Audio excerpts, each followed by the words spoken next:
Cordial saludo, tutor y compañeros. Mi nombre es Wilson Eladio Velázquez, estudiante de Ingeniería de Sistemas. Presento mi documento de identificación. En esta oportunidad voy a hacer eh, la sustentación del ejercicio 1 de la tarea 1 de física electrónica, la cual consiste en los conceptos fundamentales de carga eléctrica, corriente eléctrica, tensión o voltaje y potencia eléctrica.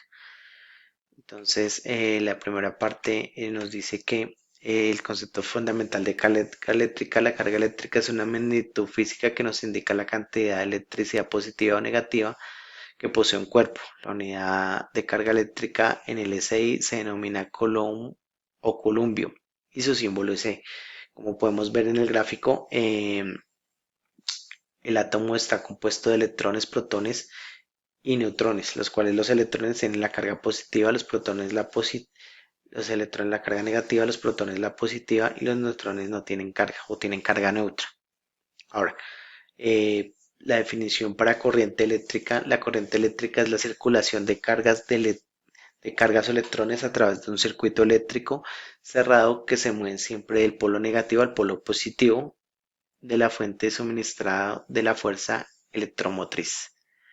Entonces, existen dos tipos de corriente, la corriente continua y la corriente alterna. Como podemos ver, la corriente continua no cambia de valor y tiene una polaridad. La corriente alterna no tiene polaridad y pues como pueden ver la diferencia de la continua es que la continua es constante y la alterna es oscilante.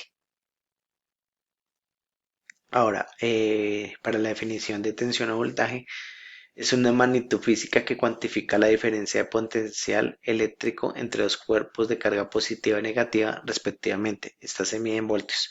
Como podemos ver en el gráfico tenemos el ejemplo de una pila en cual nos muestra su carga en tensión positiva y su carga en tensión negativa y la resistencia.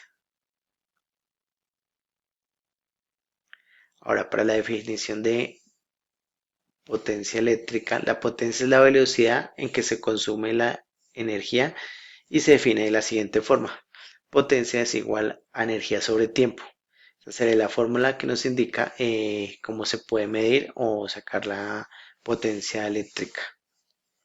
¿Listo? Entonces acá la pregunta que me corresponde o los ejercicios que me corresponden son los del estudiante 3.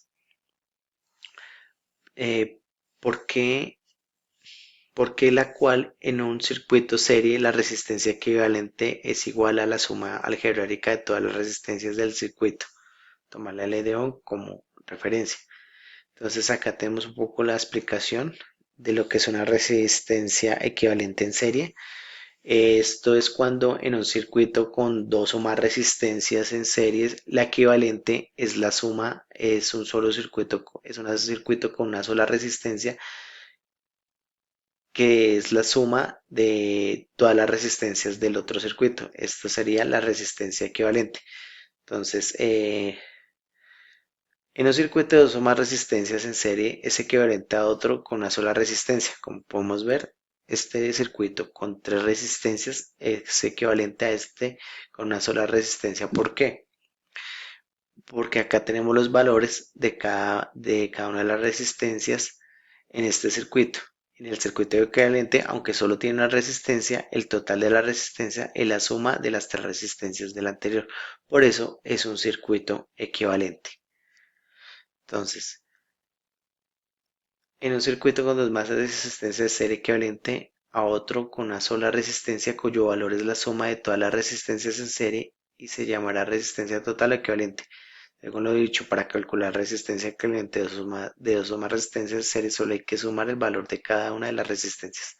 Entonces eso es un poco de lo que acabo de explicar con el tema de por qué es una resistencia equivalente. Y acá nos muestra pues la suma de las resistencias que es igual a la resistencia del otro circuito. Entonces pues esta es la explicación de los conceptos fundamentales que nos están solicitando en el ejercicio. Muchas gracias por su atención. Mi nombre es Wilson Eladio Velázquez, estudiante de Ingeniería de Sistemas. Gracias.